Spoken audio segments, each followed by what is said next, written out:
it's an age-old issue in the arts that anyone who's gone mainstream with a particular form of credible art, they have a tendency to look down upon.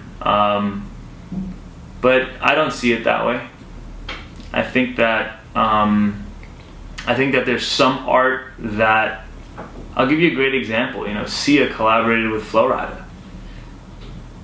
Sia for the longest time was seen as the pinnacle of indie cool left of center vocalists, and who collaborated with one of the most pop artists who's been on top of the charts for the last 5-6 years. But it worked, and it was nominated for a Grammy, and it was a worldwide hit that sold millions and millions of singles. So I think people want that. I think if people didn't, then it wouldn't have been successful. I think that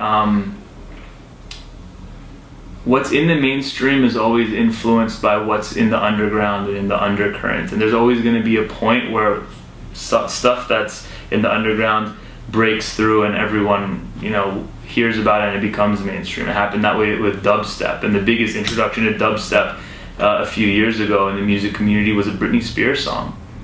But you know what? Everyone became fans of dubstep, and music has cycles, and it ebbs and flows in popularity of certain genres, and that's how it happens. So yeah, sometimes people make mainstream music, and the hardcore fundamentalists will look at them and say that's not really hip hop, or that's not really country music, or that's not really electronic music, or what have you.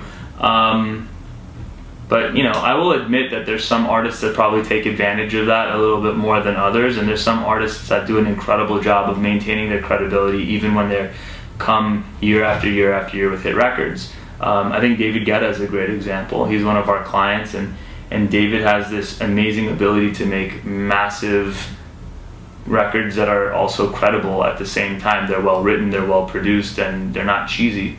And he holds a high bar for himself creatively, and like I said, there are a handful of artists that are able to maintain that credibility and still come with major hit records, and there's some that that are cheesy and make hit records, but that's always existed since the beginning of time. So